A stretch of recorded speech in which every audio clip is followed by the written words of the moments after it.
We've talked about safety. We've talked about sustainability. Now, it's time to talk about growth.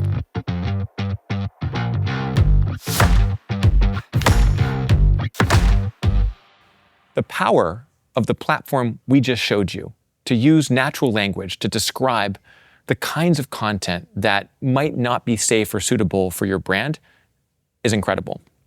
But what if we could use that same power to go find your people, to go find the audiences that you're trying to reach in ways that are impossible with current technologies? Every time we've shown that demo to customers, they've said, hey, wait, can I go find luxury audiences? Or, wow, we just got these consumer insights back. I want to go find those exact people, but I don't know how. They don't fit context. They don't fit audience. I can't find them in the taxonomy in a DSP. What do I do? Could I use this technology for that? And the answer is, you can. And I know this because I built a prototype. I tried it. And here with me today, again, is my co-founder, Emma Mullitz, to do a little demo. Now, I have to caveat that this is my code. Your code. Claude's code. No engineer has touched this. Yep. If it doesn't work, it's your fault. It's my fault. Yep. And it's probably your worst nightmare to have to play with my code in front of a bunch of people. As long as we just caveat that it's your code and I'm driving it for you. Okay. You know. And no designers touch this. This is all just me. Okay.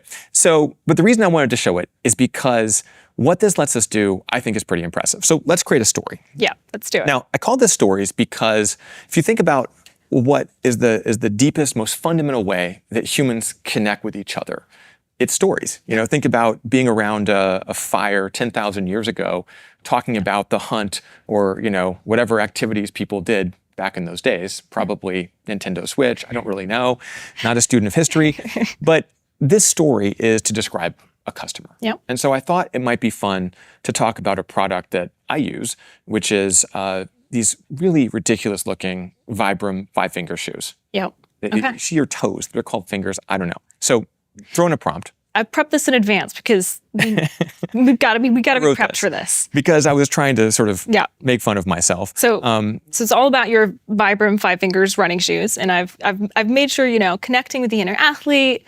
It's all about Born to Run, that book, and I've ridiculous enough to wear them because I looked them up. They're ridiculous, Brian. Yes, thank you. And I found out that apparently if you do this, you also probably do some kind of intermittent fasting and have some kind of health awareness. Okay, great. Yeah.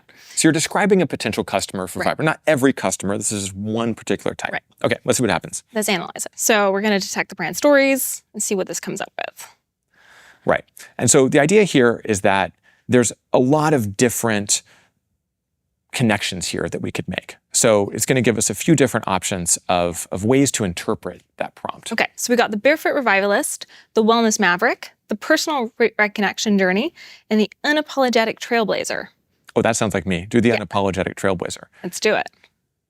Okay, so now it's going to make a better brief. So that initial paragraph I wrote wouldn't stand up to scrutiny. And so what it's going to do is it's going to think a bit about how to turn this into a deeper understanding of the connections here between us, right? Okay. So let's see what it comes up with. It's generating queries, it's doing some thinking. Okay, here we go. So we've got some more targeted demographics. So primarily 30s to 50s, definitely fitting in the predominantly male category, apparently. Because we told it male. Yep. It's not, it's just, okay, yep. Great. But it's definitely still got that. And it's got psychographic insights here. Yep. So sort of getting deeper, hiking, what does that say, biohacking? Yep, okay. Biohacking, minimalist philosophy, endurance sports, self-optimization, personal conviction. So it's got some behavioral patterns. I'm buying it. It's very deep, in depth. Okay. And then we've also got some generated queries, right? So it's like kind of taken that and then gone a little bit more specific. So nutrition strategies, minimalist lifestyles. Right. So what it's trying to do is figure out not context, not stories about Vibram 5 Fingers, not stories about barefoot running, but stories that people who might be interested in minimalist running or barefoot running would go find. And these are being plugged into about a million articles that I randomly pulled from our database to see if we could make those connections. So let's scroll down and let's see what we got. So these are all the articles that we've pulled. So we've definitely got some stuff about running. Okay. We've got the runner's book, trail running, how to walk. Oops, scrolling too fast. How muscles work. Yeah. So it's basically finding a lot of articles that are about not just running, but about exercise, about how to be healthier. We also got 83 times less was more. So just minimalist mental health in general, right? Nothing to do with running. So we're trying to get at the heart of who is this potential customer.